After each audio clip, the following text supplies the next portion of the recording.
siamo di fronte appunto a questa curva che si sta, dei casi attualmente positivi, che si sta rialzando.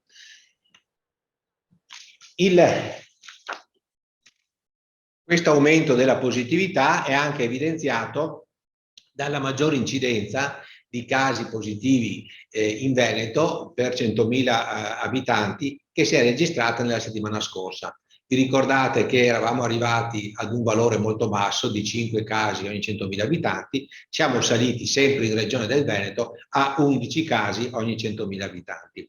La provincia di Padova viaggia con una incidenza di 7,5 casi ogni 100.000 abitanti attualmente, quindi è salita anche Padova, un po' meno di altre province. I nuovi casi sono stati 49, quindi siamo saliti da uno 0,2-0,3% della settimana scorsa a uno 0,5% di positività. Si mantengono sempre bassi le positività sopra i 65 anni, sono solo 7 su 49,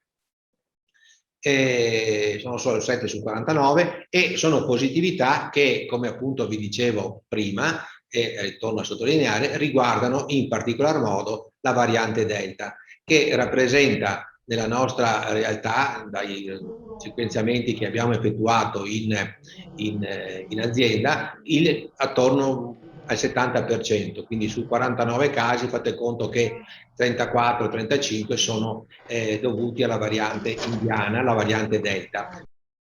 Questi 179 accessi al pronto soccorso per coronavirus naturalmente sono, l'abbiamo già visto da diverso tempo, sono maggiormente interessati alla età pediatrica. Sono su 179, 148 hanno interessato il pronto soccorso pediatrico, mentre solo 31 hanno interessato il pronto soccorso dell'adulto.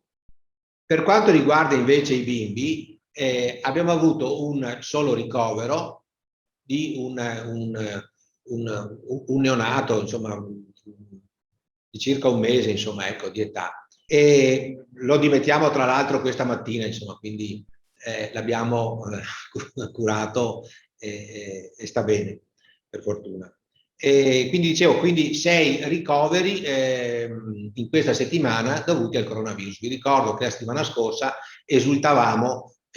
sottolineavamo il fatto che non avevamo avuto nessun ricovero. Quindi anche questo è un dato, per carità, non ci preoccupa, però ci fa, come dire, alzare di molto l'attenzione.